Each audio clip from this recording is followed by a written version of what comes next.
드디어 에스라가 예루살렘으로 출발을 하려고 합니다. 근데 어제도 말씀드렸다시피 에스라는 혼자 출발했던 것은 아니고요. 감사하게도 아닥사스다 왕이 에스라에게 데려가고 싶은 사람들을 다 데려가라 라고 하는 명령을 해 주어서 에스라는 자기가 데려가고 싶은 또 같이 가고 싶어하는 모든 사람들을 데리고 드디어 예루살렘으로 출발하게 됩니다. 근데 보면 출발할 때 바로 출발한 것은 아니고요. 일단 같이 가는 사람들을 아와하로 흐르는 강가에 모이게 합니다. 그리고 거기에서 일단 3일을 머물며 같이 갈 사람들을 먼저 살펴보았습니다. 근데 가만히 그 사람들을 살펴보았는데 좀 당황스러운 사실을 알게 되었는데 뭐냐면 같이 가려고 했던 그 사람들 중에 한 사람도 레위 사람들이 없었다라고 하는 사실이죠. 이것이 왜 당황스러운 일이냐면 지금 그들은 이제 성전을 건축했기 때문에 가는 중이었습니다. 성전을 건축하고 그제 그 성전을 섬길 사람들이 필요해서 그것 때문에 가는 중이었습니다. 에스라도 사실은 그 일로 가는 중이었죠. 그런데 정작 가는 사람들 중에 보니까 성전을 섬길 만한 사람이 하나도 없었던 겁니다. 그러니까 얼마나 당황한 일이에요. 가려고 했는데 보니까 같이 가려고 하는 사람이 보니까 가서 성전에서 일할 사람이 아무도 없다. 성전을 섬길 사람이 꼭 필요하냐? 네. 성전은 아주 특별한 사람들이 필요하죠. 성전은 아무나 섬길 수 없는 곳입니다. 성전은 레위 사람들, 하나님께서 지명하신 사람들만 섬길 수 있는 곳이 바로 성전입니다. 그리고 그런 전통이 사실은 요즘 우리들에게도 남아있죠. 교회의 몇몇 예식은 오직 안수례를 받은 목사들만 집례할 수 있는 그런 것인데 그런 것이 바로 레위인 전통으로 남아있는 겁니다. 그래서 예전에는 레위인이 많이 필요했다면 요즘은 목사들이 많이 필요하죠. 하지만 에스라 때와 비슷하게 요즘도 목사들이 많이 부족합니다. 그래서 어떤 교회는 성찬식을 못하는 교회도 있고요. 또 어떤 교회는 세례를 못 주는 교회도 있고요. 그래서 아예 예배 안에 축도를 빼먹는 교회도 있죠. 감리교 목사님에게 들었는데 감리교는 목사들이 많이 부족해서 미국 교회인데도 한국 목사가 파송받기도 하고 아니면 아예 목사 한 명이 4개의 교회를 이제 담임하고 있는 요즘도 그런 교회들이 있답니다. 목사가 부족하다 보니까. 안타까운 일이죠. 교회가 목사가 부족해서요. 점점 절름발이가 되어가고 있습니다. 그런데 이런 현상이 점점 심해진다고 합니다. 점점 더 목사들이 더 부족해지고 있답니다. 왜 그러냐 봤더니 사람들이 신학교를 가지 않는데요. 그리고 자기의 자녀들이 더 이상 신학교에 가는 걸 원하지 않는답니다. 그러다 보니 신학교는 또 신학교대로 어려워서 줄줄이 문을 닫고 있고요. 그러다 보니 아주 퀄리티가 떨어지는 그런 교육을 하고 있답니다. 그런 모습을 보면 많이 답답합니다. 왜냐하면 사실 그런 모습이요. 과거 유럽에서 기독교가 쇠퇴했던 그런 모습이었기 때문입니다. 예전에 유럽도 그랬습니다. 사람들이 더 이상 신학교를 가지 않았고요. 그러다 보니 목사를 구할 수 없었습니다. 그래서 교회가 문을 닫게 되었죠. 그랬더니 교인들의 숫자도 아주 급속도로 줄어들었습니다. 그래서 요즘은 거꾸로요. 미국이나 한국에서 거꾸로 유럽에 선교사를 보내고 있는 형편입니다. 아셨나요? 요즘 미국이나 한국에서요. 거꾸로 유럽에 선교사를 보내고 있는 중입니다. 왜냐하면 기독교가 사라진 바로 그곳에 요즘 어떤 사람들이 들어와서 하냐면 무슬림이 들어와서 한대요. 그래서 유럽의 많은 나라들이 옛날엔 되게 기독교 국가였는데 요즘은 무슬림 국가로 바뀌고 있답니다. 그런 영상들이 보이잖아요. 그죠? 영국 런던에서 무슬림들이 집회를 하고 자기들을 좀 더 영역을 확보하려고 하고 참 무서운 이야기입니다. 그래서 우리는 목사가 부족한 현상에 대해서 경각심을 가져야 됩니다. 그리고 목사가 부족한 것에 대해서 기도해야 됩니다. 하나님께 일꾼을 보내달라고 기도해야 되고요. 그리고 목사가 되려고 하는 사람들을 적극적으로 후원해주고 도와줘야 됩니다. 그것이 바로 미래의 기독교를 위한 우리가 해야 할 일입니다. 그런데 에스라와 함께 예루살렘으로 떠나려고 하는 사람들 중에 보니까 그렇게 미래를 짊어질 레위인들이 하나도 보이지 않았습니다. 그래서 이게 떠나나 마나한 지금 그런 상황이 된 겁니다. 그래서 일단 에스라가요, 떠나지 않고 족장들을 불러 모읍니다. 그리고 그 족장들을 가시바 지방으로 보내서 이또와 느디림 사람들에게 가게 했습니다. 그리고 가서 좀 성전을 섬길 레위인을 좀 데려오라, 리크루트 해오라, 그렇게 이제 명령을 하죠. 그랬더니 정말 다행히도 레위의 아들 말리의 자손들을 이제 구할 수 있었습니다. 그들이 사실 자원해 준 거죠. 그리고 세레바와 그의 아들들도 자원해 주었고요. 또 하사바와 무라리 자손 중 여사야와 또 그의 형제들과 아들들도 자원해 주었습니다. 그리고 레위는 아닌데 그들의 조상 때부터 성전에서 일했던 일꾼들도 220명이나 같이 가겠다라고 자원해 주었습니다. 얼마나 감사한 일입니까? 왜냐하면 그들도 보면 그들 나름에서는 큰 희생을 한 것이기 때문입니다. 제가 몇 번 말씀드렸는데요. 이 당시에 바벨론을 떠나서 예루살렘으로 돌아간다라고 하는 것은 그 자체가 어마어마한 희생입니다. 다 포기하고 가는 거잖아요. 근데 그들이 성전 섬기겠다고 그런 희생을 해준 겁니다. 자신의 평안함보다 성전을 더 생각해 준 겁니다. 그렇게 에스라는 자신에게 필요한 사람들을 다 채울 수 있었습니다. 이제 비로소 모든 준비가 다 끝났습니다. 근데 에스라는 또 바로 출발하지 않았습니다. 출발하기 직전에 아와 강가에서 사람들을 모으더니 그 사람들에게 금식을 선포했습니다. 같이 가는 사람들에게 하나님 앞에서 스스로 겸비할 것을 요구했고요. 그러면서 이 길이 평탄하게 되기를 위해서 간구해야 된다라고 명령했습니다. 근데 그렇게 금식을 선포하고 평탄한 길을 위해서 간구하라고 명령하게 된 이유가 있었는데요. 왜냐하면 현재 그들과 같이 가는 사람들 중에는 군사들이 한 명도 없었기 때문입니다. 그래서 지금 어떤 상황이냐면요. 혹시 나쁜 사람들이 그들을 공격하게 되면 꼼짝없이 다 죽게 되는 상황이었습니다. 그러다 보니 그 어떤 때보다도 평탄한 길이 필요했습니다. 근데 왜 그렇게 그들 가운데 군사들이 없었나? 사실 이 장면은 굉장히 이상한 장면입니다. 왜냐하면 일반적으로요, 왕이 보내는 사람들 앞에는, 그들 곁에는 항상 어떤 군사들이 항상 있었기 때문입니다. 왕이 보내는 사람들은 왕의 대리인이라 그러죠. 그 말은 왕의 신분으로 가는 겁니다. 근데 지금 그들이 그러고 있었습니다. 게다가 그들은 조서까지 가지고 있었죠. 그들은 왕의 메신저였습니다. 게다가 에스라는 왕과 아주 친한 사람이었습니다. 에스라가 왕께 무엇인지 구하면 다 들어줄 정도로, 그 왕이 다 들어줄 정도로 에스라는 왕과 아주 친한 사람이었습니다. 그럼 당연히 아닥사스다 왕은 에스라의 무리들에게 군사를 붙여줘야 될 것 같죠. 그래서 안전하게 그 조서를 가지고 예루살렘에 도착하게 해 주어야 될 것 같습니다. 근데 보니까 군사들을 안 붙여줬대요. 군사들이 하나도 없대요. 도대체 왜 아닥사스다 왕은 자신의 조서를 가지고 가는 그 에스라의 무리들에게 왜 군사를 안 붙여주었던 것일까요? 사실 이유가 있죠. 왜냐하면 에스라가 그런 군사를 요구하지 않았기 때문입니다. 에스라가 구하지 않았대요. 군사 구하는 것을 부끄러워했대요. 근데 이것도 굉장히 이상한, 이해되지 않는 장면이죠.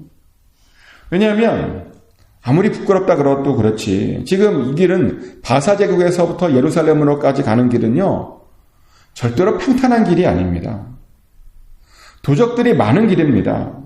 게다가 곳곳에 이스라엘을 싫어하는 민족들도 많았습니다. 그래서 그들이 마음만 먹으면 언제든지 지금 돌아가려고 하는 사람들을 공격할 수도 있는 상황이었습니다. 근데 왜 에스라는 그렇게 친한 아닥사스다 왕에게 군사를 요구하지 않았던 것일까요? 왜 군사를 요구하는 것을 창피하다라고 그렇게 생각했던 것일까요? 이유가 있죠. 어제도 말씀드렸다시피 에스라는 아닥사스다 왕에게 하나님에 대해서 가르쳤던 사람이었습니다. 하나님께서 얼마나 대단하신지, 또 하나님께서 얼마나 강한지 가르쳤습니다. 하나님은 살아계시고 당신의 백성들을 반드시 지켜주시는 그런 하나님이신 것을 가르쳐 주셨습니다. 특별히 하나님을 찾는 자들에게는 반드시 선을 베풀어 주시고 하나님을 배반하는 자들에게는 권능과 진노로 내리신다라고 하는 그런 하나님을 아닥사스다 왕에게 가르쳐 주었습니다. 근데 그렇게 가르쳐 주고 그것을 믿는다라고 하는 사람이 군사를 요구한다? 에스라는 그런 것을요, 자기의 가르침에 자기가 스스로 위배한다라고 생각했습니다. 자기의 가르침에 자기가 그렇게 살지 못하는 것처럼 그렇게 보였던 겁니다. 그래서 에스라는 아닥사스다 왕에게 군사들을 요구하지 않았던 겁니다. 그냥 아닥사스다 왕에게 가르친 대로 하나님만 의지하기로 결정하고 군사 없이 출발하기로 한 거죠. 정말 대단한 믿음과 용기 아닙니까? 그래서 우리들은 사실 이런 에스라의 그런 믿음과 용기에 큰 도전을 받습니다. 왜냐하면 이 모습은요, 알고 있는 대로 살려고 노력하는 어떤 신앙인의 모습이기 때문입니다. 그리고 배우고 가르친 대로 살려고 하는 아주 진실한 신앙인의 모습이기 때문입니다. 이게 사실 어려워요. 알고 있는 대로 산다. 그리고 가르친 대로 산다. 정말 쉽지 않습니다. 그래서 사실 많은 목사님들이 이 부분에 대해서 좀 힘들어하기도 해요. 저도 가끔은 힘들어합니다. 설교를 준비할 때 보면요, 이런 생각이 들어요. 나도 이 말씀대로 살지 못하고 있는데 이렇게 설교해도 되나? 나도 이거 알고 있는 대로 살지 못하고 있는데 막 이렇게 말해도 되나? 이런 생각이 됩니다. 정말 하나님의 명령이 아니면 그 부분은 설교하지 않고 싶을 때가 있어요. 나도 살지 못하니까. 그냥 그 부분 살짝 건너뛰고 싶을 그런 부분도 있습니다. 예를 들어서 이런 말씀 있잖아요. 용서에 대한 말씀. 성경은 자꾸만 용서해 주라고 말합니다. 원수도 용서해 줘야 된답니다. 원수도 사랑해 줘야 된답니다. 근데요, 이 용서랑 사랑이요, 정말 쉽지 않아요. 용서해 주려고 마음을 품으면 이상하게 더 화나는 일들이 생겨요. 용서해 주기로 했는데 갑자기 막 더 어떤 게 튀어나오고. 그래서 그런 용서에 대한 말씀을 볼 때마다 고민이 됩니다. 또 그런 말씀을 가지고 설교를 할 때마다 좀 고민이 됩니다. 두려움에 대한 것도 마찬가지 아닙니까? 성경은 우리에게 절대로 두려워할 필요가 없다라고 말합니다. 두려워할 것이 아니라 우리가 하나님만 바라봐야 된다고 말합니다. 그 두려움을 떨쳐내려고 하고 우리가 하나님만 바라보고 하는데 자꾸만 나도 모르게 걱정이 튀어나오고 자꾸만 뭔가 두려워지고, 하지만 그럼에도 불구하고 성경은 계속 두려워하지 말라고 말하죠. 그리고 그렇게도 가르칩니다. 근데요, 가르칠 때마다 사실 하나님께 죄송한 마음이 들어요. 왜냐하면 어떤 때는 계속 여전히 두려움이 있거든요. 걱정과 염려와 근심이 여전히 우리 안에 남아 있습니다. 그러면서 나도 어떤 것을 두려워하고 있는데 두려워하지 말라라고 가르치는 것이 맞나? 라는 그런 생각이 듭니다. 자꾸만 알고 있는 것과 내가 말하고 있는 것, 행동하고 있는 것이 틀릴 때가 있습니다. 근데 예수님이 보니까요, 그런 거 되게 싫어하세요. 알고 있는 것과 사는 것을, 틀려지는 것을 너무 싫어하세요. 그래서 예수님께서 바리새인들에게 그런 말 했잖아요. 바리새인들을 향해서 바리새인들을 보고 뭐라고 말했냐면요, 바리새인들의 말만 들으라고, 그들의 행동은 절대로 따라하지 말고 말만 듣고 말대로 행동하면 된다고. 왜냐? 바리새인들이 알고 있는 것과 행동하는 것이 틀렸잖아요. 그래서 예수님께 비판받았습니다. 아는 것과 행동이 틀린 것은 비판받을 일이라고 그렇게 말씀하셨습니다. 아주 큰 잘못이라는 거죠. 그래서 우리가 알고 있는 대로 사는 것, 가르친 대로 사는 것을 중요하게 생각하는데 쉽지 않아요. 쉽지 않아서 노력을 합니다. 애를 씁니다. 어떻게든 알고 있는 대로 살려고 노력을 합니다. 미워하는 사람들을 다시 사랑하게 해달라고 날마다 기도합니다. 마음속에 두려움이 사라지게 해달라고 날마다 기도합니다. 아는 대로 살려고 노력을 하죠. 근데 보니까 에스라도 그래요. 에스라 안에 두려움이 있었어요. 어떻게 안 두렵겠습니까? 그 험한 길을 호의 없이 어떠한 군사도 없이 가려고 하는데 어떻게 안 두렵겠습니까? 그 사이 얼마나 많은 대적들이 있는데. 하지만 에스라는 말씀대로 살지 못하는 것을 부끄럽게 여기고 결국에는 가르친 대로 아닥사스왕에게 가르친 대로 살기로 결정했습니다. 서로 그것이 자신과 함께하는 사람들에게 위험이 될지라도 일단은 가르친 대로 살기로 결정했습니다. 그래서 군사들을 요구하지 않았던 겁니다. 근데 놀랍게도 그랬더니요, 하나님께서 그들에게 응답해 주셨습니다. 하나님께서 그들의 금식과 간구와 기도에 응답해 주셨습니다. 그래서 마침내 그들이 구한 대로 정말 평탄한 길을 그들이 갈 수 있었습니다. 하지만 그렇다고 그것이 완전히 평탄한 길은 아니고요. 물론 가는 길에 대적도 만났대요. 심지어는 가는 길에 그들을 죽이려고 매복해 있는 그런 사람들도 만났답니다. 근데 놀라운 것은 뭐냐면 오늘 본문 보면 하나님께서 그 순간 그들을 도와주었답니다. 하나님께서 그들을 대적자들과 매복자들의 손에서 건져내 주셨답니다. 그래서 결국 안전하게 예루살렘에 도달할 수 있었답니다. 하나님께서 그들을 지켜주신 겁니다. 에스라의 그 믿음의 고백대로 어떻게든 알고 있는 대로 살려고 했던 그 믿음을 받아주시고 그 믿음대로 응답해 주신 것입니다. 그래서 사실 우리들도요, 아는 대로 살려고 노력해야 됩니다. 서로 그것이 나에게 손해가 될지라도, 힘들지라도, 어려울지라도 말씀대로 살려고, 또 누군가에게 가르친 대로 살려고 노력해야 됩니다. 그러면 그 위험한 일, 위험하지 않은 일로 바뀝니다. 왜요? 우리 하나님은 살아계신 하나님이시고 오늘 본문에 나오는 대로 정말 하나님을 찾는 자에게 진실하게 대하시는 하나님이시기 때문입니다. 어떻게든 당신의 자녀들을 보호해 주시고 지켜주시는 하나님이시기 때문입니다. 이 사실을 절대로 잊지 마십시오. 그리고 꼭 알고 있는 대로 사실을 축복합니다. 그래서 언제나 하나님의 보호하심 아래 있기를 축복합니다. 그래서 항상 여러분의 삶도 하나님께서 주시는 평탄한 삶 가운데 있게 되시기를 예수 그리스도 이름으로 축복합니다. 기도합니다. 하나님 아버지, 오늘 에스라의 여러 믿음의 고백들을 보았습니다. 레위인을 찾으려고 애쓰는 그 모습도 보았고, 그러면서 그 미래를 위해서 준비하는 그 모습을 보았습니다. 또한 동시에 어떻게든 알고 있는 대로 가르친 대로 살려고 애쓰는 에스라의 믿음도 보았습니다. 우리도 그럴 수 있기를 원합니다. 우리도 우리가 알고 있는 대로, 배운 대로, 또 가르친 대로 믿음을 가지고 살게 하여 주시옵소서. 그래서 우리의 삶도 또한 동일하게 주여 평탄한 길 위에 있게 하여 주시옵소서.